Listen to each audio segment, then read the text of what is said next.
안녕하십니까. 레드앤브릿지 대표 임동균입니다.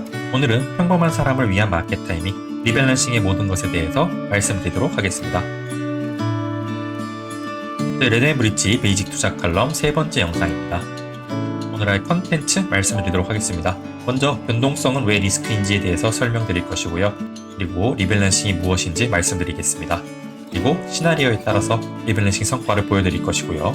마지막으로 리밸런싱 전략의 한계에 대해서 말씀드리도록 하겠습니다. 먼저 변동성을 왜 리스크로 동일시하는지 보여드리도록 하겠습니다. 변동성이란 우선 무엇인지 말씀드리자면 그냥 상품 가격이 움직이는 정도를 의미합니다. 만약에 가격의 위아래로 등락이 심하다면 우리는 그 상품의 가격 변동성이 심하다, 가격 변동성이 크다 이렇게 정의하는 것입니다. 본격적인 내용에 들어가기 앞서서 기하평균과 산술평균에 대한 개념을 하나 잡고 갈게요. 우리가 학창시절에 배워서 언뜻 기억나시는 분도 계실 텐데 평균을 구하는 방법이 여러 가지가 있습니다. 그 중에서 기하평균은 곱하기 평균이라 흔히 얘기하고요. 산술평균은 더하기 평균이라 얘기하는데 우리가 일상적으로 많이 사용하는 평균은 바로 이 산술평균 값입니다. 예를 들어서 57, 8 이것의 산술평균 값을 구해봐라 그러면 값들 모두 더한 다음에 이 숫자인 4를 나눠주면 7.5라는 산술평균 값을 구할 수 있습니다. 뒤에서 다시 언급드리겠지만은 그런데 투자를 할 때는 이 투자 수익률이 기하평균을 따르기 때문에 기하평균의 성격을 아는 게 굉장히 중요한데요. 기하평균을 구하는 방법을 까먹은 분들을 위해 제가 다시 한번 보여드리면 5, 10, 7, 8 이런 똑같은 숫자가 있을 때 기하평균 값은 이 값들을 모두 곱해주고요. 숫자가 4개니까 4제곱근을 구해주면 약 7.27이라는 기하평균 값을 구할 수 있습니다. 자, 이제 제대로 한번 들어가 보죠. 변동성이 작은 경우와 큰 경우를 한번 가정해 보겠습니다. 오를 때는 10% 오르는 경우, 떨어질 때는 10% 떨어지는 경우를 한번 가정해 볼 수 있고요. 또 다른 케이스로 오를 때는 30% 오르고 떨어질 때는 30% 떨어지는 케이스를 한번 가정해 보겠습니다.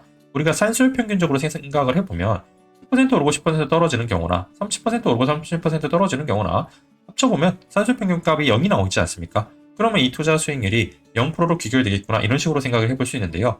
이렇게 본능적으로 산술평균으로 생각하면 안 된다는 점을 지금부터 보여드리도록 하겠습니다. 기하평균과 산술평균의 특징을 조금 짚어볼 필요가 있습니다. 투자 수익률은 아까 말씀드렸듯이 곱셈으로 계속 누적되니까 당연히 기하평균을 따릅니다. 그리고 이 기하평균은 항상 산술평균보다 낮다는 것을 우리는 꼭 알고 있어야 됩니다. 학창시절에 이것을 증명하는 과정도 우리 모두 다 배운 적이 있을 텐데요. 궁금하신 분들은 찾아보시고요. 여기선 수학 시간이 아니니까 우리는 이 성질을 그냥 기억해 두는 것으로 족합니다. 앞서서 가정했던 것을 표로 한번 다시 보겠습니다. 자, 우리가 10%의 변동성을 갖고 있는 전략에 투자한다 가정해 볼게요. 시작 원금이 100이었습니다. 100이라고 가정할 때 첫째 해에 10% 올랐다면 110이 됐을 거고요. 둘째 해는 10% 떨어진다면 다시 99가 되고 다시 셋째 해에 10% 오르면 108.9가 되고 넷째 해는 98.01이 되는 이런 식으로 등락을 거듭하면서 점점 손해를 보는 양상으로 가게 됨을 확인해 볼 수 있습니다. 앞서서 말씀드렸듯이 산술평균 값이 항상 기하평균 값보다 크다면 10% 오르고 10% 내려가는 거에 우리가 산술평균값은 0%니까 우리가 실제 투자 수익률은 산술평균보다 낮은 기하평균을 따르기 때문에 당연히 손해를 보는 전략이겠구나 이것을 시작하자마자 인지할 수 있고요. 변동성이 더 큰 30% 전략을 한번 보죠. 30% 오르고 30% 떨어지는 과정을 반복하면서 82.81이라는 어마어마한 손해를 기록하게 됩니다. 이것은 다시 한번 정리를 해보자면 산술평균이 0이므로 기하평균은 당연히 0보다 작으니까 손실이 보는 전략이다. 우리는 이렇게 생각할 수 있어야 됐고요. 두 번째, 등락의 변동성이 클수록 손실 폭이 훨씬 더 커집니다. 계산을 한번 해보면 첫 번째 10% 변동성 전략의 산술평균 값을 구해보면 1.1 곱하기 0.9 곱하기 1.1 곱하기 0.9에 4제곱근을 해서 이제 원래 1을 빼줘야 되겠죠. 수익률을 구해야 되니까. 그러면 마이너스 0.5%로 수익을 거두는 전략이란 걸 알 수가 있습니다. 변동성이 더 큰 30%짜리 전략을 보면요. 1.3 곱하기 0.7 요걸 반복해서 4제곱근을 구하면 마이너스 4.61이라는 더 큰 손해를 보는 전략이란 것을 계산을 통해서 우리는 먼저 확인해 볼 수 있습니다. 우리가 리스크 관리, 특히 변동성을 줄여야 되는 가장 큰 이유가 여기서 나옵니다. 손익비대칭의 원리라고 하는데요. 기하평균은 곱하기 평균이기 때문에 한 번이라도 크게 낙폭이 올수록 원금을 회복하는 데 필요한 수익률은 기하급수적으로 커지기 때문에 단 한 번의 낙폭도 되도록 조심해야 되는 이유가 여기서 나옵니다. 한번 표로 나타내 볼게요. 자, 손실을 1% 받다 봤을 때 원금 복구에 필요한 수익률은 1.01%로 그렇게 크지 않습니다. 그런데 10%만 손실을 봤어도 이 손실률보다 더 큰 11% 이상의 수익률이 필요하고요. 20%의 손실을 보았다면 25%, 만약에 반토막이 났다면 이 원금을 회복하는데 100%라는 수익률이 필요합니다. 그리고 뭐 더 큰 손실을 봤다면은 사실상 회복이 불가능할 정도로 어마어마한 수익률이 발생한다는 걸 볼 수 있는데요. 이렇게 어마어마한 손실을 볼 정도의 사람이 이렇게 어마어마한 수익률을 거둔다는 게 쉽지 않겠죠. 이상의 표만 보아도 손실률을 줄이는데 정말 집중해야 된다는 사실을 알 수 있습니다. 이것을 차트로 나타내 보면 더 분명하게 드러납니다. 손실률에 따라서 원금 복구에 필요한 수익률은 기하급수적으로 증가하고 있습니다. 즉 리스크 관리가 필요하다는 것을 수학적으로 증명해 볼 수 있습니다. 자, 그렇다면 이런 변동성을 이용하는 방법은 없을까요, 정말? 만약에 우리가 변동성을 이용할 수 있다면 엄청난 이득을 거둘 수도 있을 것입니다. 비싸면 팔고 싸면 사는 가장 기본적인 매매 방법을 기계적으로 할 수 있다면 어떨까요? 이것이 바로 리밸런싱 전략입니다. 이제는 본격적인 리밸런싱 전략이 무엇인지 알려드리도록 하겠습니다. 클로드 셰넌이라는 굉장히 유명한 분이 있습니다. 이분이 제안한 방법인데요. 클로드 셰넌은 자산 배분 비율을 정하고 오른 자산을 팔아서 떨어진 자산을 매입하는 방식을 제안한 바 있습니다. 이것을 우리는 리밸런싱 전략이라 합니다.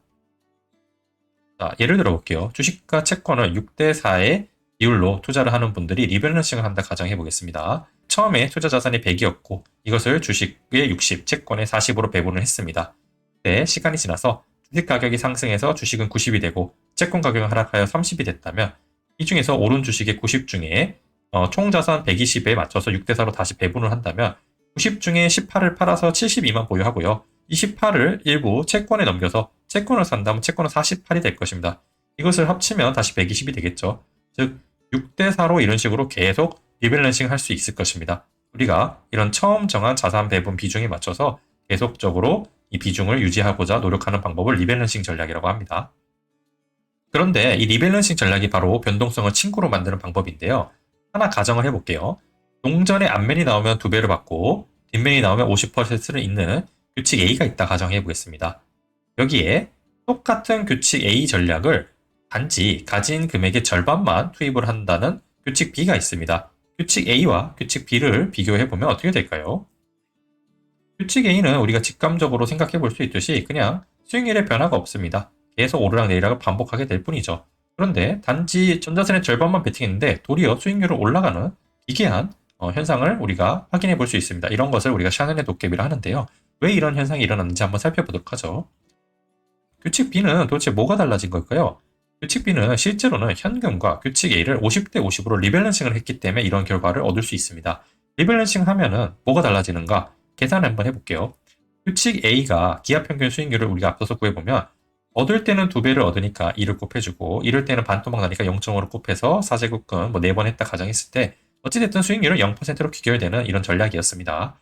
근데 규칙 B는 현금과 규칙 A를 절반으로 리밸런싱 했기 때문에 수익률을 구해준다면 이것들의 절반 수익률과 절반 낙폭을 구하면 1.5와 0.75를 곱해서 이런 값을 구할 수 있습니다. 즉 단지 현금과 규칙 A를 리밸런싱 했을 뿐인데 기하평균에 따른 수익률이 6% 정도의 수익을 거두는 전략으로 탈바꿈하게 된 것입니다.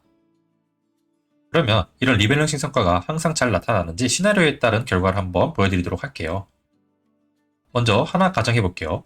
더 큰 변동성이 더 큰 수익을 줄 수 있을까요? 리밸런싱은 변동성 수익을 이용하는 것이니까 당연히 변동성이 클수록 수익을 많이 줄 수 있을 것이라 생각해 볼 수 있을 것입니다. 자, 똑같이 규칙 A를 하나 가정해 볼게요. 동전이 앞면이 나오면 똑같이 2배를 받고요. 뒷면이 나오면 50%를 잃는 규칙 A가 있다 가정해 보겠습니다. 그리고 이것에 아까처럼 가진 금액의 절반만 투입하는 규칙 B가 있다 가정해 볼게요. 그리고 이번에는 동전의 앞면이 나오면 1.5배를 받고 뒷면이 나오면 30%를 잃는 규칙 C를 보여드리겠습니다. 그리고 이 규칙 C를 가진 금액의 절반만 투입하는 규칙 D가 있다고 가정해 보겠습니다. 이것의 의도는요. 이것들의 규칙 A와 규칙 C는 모두 수익률이 0%로 돌아가는 그런 전략인데요. 이 전략들을 단지 자금의 절반만 투입함으로써 어떤 점이 달라지는지, 그리고 당연히 변동성은 이쪽이 더 크죠. 규칙 A가 크고 규칙 A를 리밸런싱하는 규칙 B가 규칙 D보다는 아마 변동성이 더 클 것입니다. 우리는 이것을 확인해 본다면 변동성이 더 크면 더 큰 수익을 주는지 확인해 볼 수 있을 것입니다. 다음에 그래프를 보죠. 규칙 A와 규칙 C는 수익률이 0%로 계속하고 있고요. 여기서 규칙 B가 규칙 D에 비해서 훨씬 더 높은 수익률을 거두고 있습니다. 우리가 앞서 가정했던 대로 규칙 A의 변동성이 더 크기 때문에 규칙 B, 이것을 리밸런싱 하는 전략도 역시 더 큰 수익을 얻을 수 있다는 점을 확인해 볼 수 있고요. 자, 여기서 우리는 단순히 변동성이 그냥 큰 것뿐만 아니라 변동성 차이가 클수록 유리하다는 점을 한번 되짚어 볼 필요가 있습니다. 자산 공간의 변동성 차이가 클수록 리밸런싱 수익이 커진다. 이것이 굉장히 중요한 성질인데요. 앞선 실험에서 조금 더 연장된 실험을 하나 보여드리도록 하겠습니다. 똑같이 동전의 앞면이 나오면 2배를 받고 뒷면이 나오면 50%를 잃는 규칙 A와 C가 있다고 가정해 보겠습니다. 그리고 동전의 앞면이 나오면 50%를 받고 뒷면이 나오면 33.34%를 잃는 규칙 B가 있다 가정을 해보겠습니다. 그리고 동전의 앞면이 나오면 30%를 받고 뒷면이 나오면 23%를 잃는 규칙 D가 있다고 또 가정해 보겠습니다. 그리고 여기서 중요한데요. 자, 집중 한번 해주세요. 규칙 A와 C는 사실 같은 전략이죠. 그런데 규칙 A와 규칙 B 사이의 변동성의 차이와 규칙 C와 규칙 D 사이의 변동성의 차이가 다르게 제가 설정한 것을 확인해 보실 수 있을 것입니다. 규칙 A, B 사이의 변동성의 차이가 규칙 C, D 사이의 변동성 차이보다 작습니다. 즉, 우리가 변동성의 차이가 클수록 리밸런싱 수익이 많다라고 가정을 했다면 당연히 규칙 C와 규칙 D의 50대 50 리밸런싱 결과가 규칙 A와 규칙 B의 50대 50 리밸런싱 결과보다 좋을 것입니다. 규칙 A, B, C, D는 각각 모두 기하평균은 0%로 귀결되는 전략입니다. 이상의 내용을 그래프로 한번 확인해 보죠.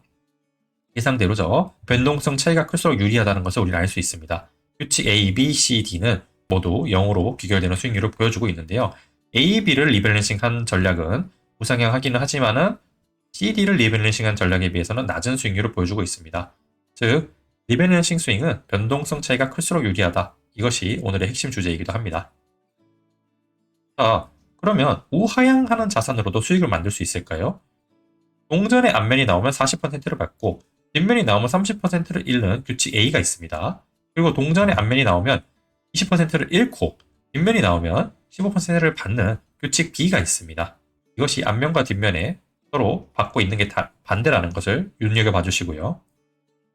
그리고 이때 규칙 A와 B를 50대 50으로 리밸런싱하는 규칙 C가 있다 가정한데 과연 이렇게 우하향하는 규칙 A와 B를 가지고 우상향하는 전략으로 탈바꿈할 수 있을까요? 계산 한번 해보죠. 규칙 A의 기하평균 수익률은 1.4 곱하기 0.7 곱하기 쭉 해서 4제곱근 구해주면은 마이너스 1% 정도의 수익률을 거두는 우하향 자산이고요. 규칙 B 역시 0.8 곱하기 1.3 해서 4제곱근 구해주면 마이너스 4%로 귀결되는 우하향하는 자산입니다. 이런 우하향하는 자산 규칙 A와 규칙 B를 50대 50으로 리밸런싱 했으면 어떻게 될까요? 다음의 표를 보면 정말 마법과 같은 일이 펼쳐지죠. 샤넬의 도깨비가 또 해냈습니다. 우하향하는 자산으로도 규칙 C는 이렇게 우상향하는 곡선을 만들어내는 것을 보여줄 수 있는데요. 이것의 비밀은 바로 상관관계에 있습니다. 상관관계가 낮다면 리밸런싱을 할 때 훨씬 유리합니다. 자산 공간의 상관관계가 낮을수록 리밸런싱 수익은 더 커지기 때문에 그렇습니다. 그러면 항상 샤넬의 도깨비가 통할지 우리가 확인해 볼 필요가 있을 것입니다. 또 하나 가정해 보겠습니다. 동전의 앞면이 나오면 이번에는 90%를 받고 뒷면이 나오면 30%를 잃는 규칙 A가 있다 가정해 보겠습니다. 그리고 동전이 앞면이 나오면 10%를 잃고 동전이 뒷면이 나오면 15%를 받는 규칙 B가 있다고 가정해 보겠습니다. 이 둘 간의 상관관계는 굉장히 낮겠죠. 서로 반대로 되어 있으니까요. 그리고 이 두 규칙을 50대 50으로 리밸런싱하는 규칙 C가 있는데요. 이것을 한번 결과로 확인해 보죠. 자, 이번에는 규칙 A와 B와 C 모두 우상향하긴 합니다만 규칙 C, 즉 리밸런싱한 성과가 그냥 단순히 규칙 A에 투자했던 성과에 비해서 훨씬 못 미치는 성과를 보여주면 알 수 있습니다. 이거 참고로 누적 자산, 로그 스케일이기 때문에요. 실제로는 규칙 A의 성과가 월등하게 높다 우리는 생각해 볼 필요가 있습니다. 즉, 샤넬의 도깨비, 리밸런싱 전략이 항상 성공을 하는 것은 아니다. 이것을 우리는 생각해 볼 수 있는데요. 왜 이런 결과가 나타났을까요? 바로 수익률의 차이가 적어야 된다는 것을 의미합니다. 특정 자산군의 수익률이 압도적이라면 굳이 리밸런싱 할 필요 없이 한 자산군에 집중 투자하는 것이 당연히 결과적으로 나을 때가 있을 것입니다. 지금까지 내용들을 쭉 정리하면서 리밸런싱 전략의 한계와 생각해 볼 점에 대해서 말씀드리도록 하겠습니다. 앞서서 살펴본 리밸런싱 효과가 극대화되는 경우 세 가지 경우를 살펴보면요. 변동성의 차이가 클수록 좋다 말씀드린 바 있고요. 상관관계가 낮을수록 좋다도 말씀드린 바 있습니다. 그리고 수익률의 차이가 적은 것이 좋다 말씀드렸죠. 하나하나 살펴볼게요. 변동성의 차이가 클수록 유리하다. 맞는 말입니다. 그런데 이런 부분 한번 생각해 볼게요. 주식과 현금의 리밸런싱보다 주식과 채권의 리밸런싱 성과가 좋은 경우가 대체로 많은데요. 근데 이 경우는 사실 주식과 현금의 변동성 차이가 주식과 채권의 변동성 차이보다 큰데도 주식과 채권의 리밸런싱 성과가 좋은 경우가 있습니다. 즉, 변동성의 차이보다 상황이가 낮은 것이 더 큰 영향을 줄 수도 있구나. 이런 부분은 우리가 항상 알고 있어야 될 것 같고요. 다음으로 상황이가 낮을수록 좋다. 이 부분도 맞는 얘기죠. 상황이가 낮은 자산에 분산 투자하는 것 그 자체가 리스크 관리 측면에서 좋다는 것은 앞서 우리가 올해더 영상에서도 확인한 바 있고요. 여기서 리밸런싱 수익도 좋구나 라고 우리는 확인할 수 있었습니다. 그런데 문제는 상관관계가 항상 일정하게 유지되는 것이 아니라는 점도 우리는 이미 알고 있습니다. 잘 모르시는 분들은 앞서서 나의 올해더는 이렇지 않아 라는 영상이 있었습니다. 이 영상 한번 복습하고 오시면 좋을 것 같고요. 자, 마지막으로 수익률의 차이가 적은 것이 좋다. 이 명제도 한번 곱씹어볼 필요가 있습니다. 우리가 지금까지 설명은 결국 이 한 문장을 설명하기 위해서 달려온 것인데요. 리밸런싱 수익은요, 변동성 수익에서 분산 할인을 제외한 값으로 결국 귀결되게 됩니다. 리밸런싱 수익은 변동성 수익으로부터 수익을 얻는 것이라는 구조는 당연히 우리가 이해를 해볼 수 있습니다. 앞서서 이야기 드렸듯이 변동성이 클수록 리밸런싱을 할 수 있는 기회도 많아지고요. 리밸런싱 할 수 있는 폭도 커지기 때문에 그 과정에서 리밸런싱 수익이 많이 발생할 것이다. 이 정도는 우리가 생각해 볼 수 있는데요. 여기서 분산 할인이 무엇인지 잘 모르는 분들을 위해서 분산 할인에 대한 개념을 설명드릴게요. 분산 할인은요, 포트폴리오 내에서 성과가 좋은 승자와 성과가 나쁜 패자가 생겼을 때 계속해서 잘 나가는 쪽에 걸기보다 여러 자산군에 분산하면서 발생하는 일종의 기회비용을 의미합니다. 예를 들어서 잘 나가는 자산군이 있었습니다. 근데 이것이 만약에 계속해서 좋은 성과를 낸다고 가정을 해볼게요. 우리가 이때 분산을 하기보다는 그냥 이렇게 계속해서 잘 나가는 자산군에 걸고 있었으면 얻을 수 있었던 수익이 있었겠죠. 그 수익을 포기하면서까지 우리가 리밸런싱 수익을 노렸지 않습니까? 즉, 분산하면서 포기한 수익률, 수익, 그것이 바로 분산 할인이라 하는 것이고요. 만약에 어떤 자산군이 계속해서 잘 나가게 되고 다른 자산군은 계속 못 나가는 상태로 귀결된다면 리밸런싱을 통해서 얻는 기회 수익은 쪼그라들게 됩니다. 즉, 추세가 뚜렷하고 자산군의 수익률의 격차가 극명하게 날 때는 굿헤어 리밸런싱을 통해 분산 투자를 유도하기보다는 잘 나가는 자산군에 비중을 실는 것이 유리할 것입니다. 이럴 때는 리밸런싱 전략이 그렇게 재미를 보지 못할 수 있습니다. 그리고 우리가 어느 정도 간격을 두고 리밸런싱을 해야 되는지도 고찰해 보아야 하는데요. 너무 자주 리밸런싱을 한다. 예를 들어서 하루에 한 번 리밸런싱을 한다. 이런 경우에는 각종 비용과 분산 할인 값이 오히려 커지기 때문에 도리어 수익률을 떨어뜨릴 수 있습니다. 반대로 너무 게으르게 리밸런싱을 한다. 예를 들어서 3년에 한 번 리밸런싱을 한다. 이런 것들은 변동성 수익을 친구로 만들 수 있는 기회를 많이 놓쳤겠죠. 우리는 리밸런싱을 너무 빠르지도 너무 늦지도 않게 하는 것이 중요하고요. 일반적으로 전략에 따라 다르겠지만 월 단위, 분기 단위, 연 단위 중에서 하나 선택해서 하는 경우가 제일 흔한 것 같습니다. 지금까지 내용을 통해서 리밸런싱 전략의 장점을 한번 정리해보죠. 적절한 주기로 계량적인 비율에 따라서 실행을 하면요, 심리에 따른 내동 매매를 일단 통제할 수 있습니다. 내 심리에 따라서 직감적으로 투자를 하다 보면 마켓 타이밍을 오히려 실패하는 경우가 많은데요. 리밸런싱을 하게 되면 자연스럽게 고점 매도와 저점 매수를 반복하게 되기 때문에 시장의 평균회계 속성을 이용할 수가 있습니다. 그리고 이 평균회계 속성을 이용함으로써 수익률은 개선이 되고 리스크는 관리가 되는 효과를 모두 누릴 수 있는 게 리밸런싱 전략의 장점입니다. 그런데 우리가 어떤 투자를 하더라도 절대 잊지 말아야 할 것이 여기서 하나 있는데요. 바로 거래 수수료와 슬리피지 그리고 세금입니다. 특히 이 리밸런싱 수익은 항상 차익을 실현함으로 발생하는 양도소득세가 발생하게 됩니다. 이 양도소득세 때문에 우리가 기대하는 리밸런싱 수익이 생각보다 높지 않을 수도 있고 도리어 손해를 보는 경우가 생기게 됩니다. 그래서 다음 영상에서는 양도소득세가 어떻게 우리의 전략을 파괴하는지 먼저 보여드릴 것이고요. 그리고 레더앤 브릿지는 어떻게 대처하는지 보여드리면서 우리는 양도소득세에 대해서 어떻게 대처할 수 있는지 자세히 설명드리도록 하겠습니다. 다음 영상 기대 많이 해주시고요. 지금까지 내용을 끝까지 시청해주셔서 대단히 감사합니다.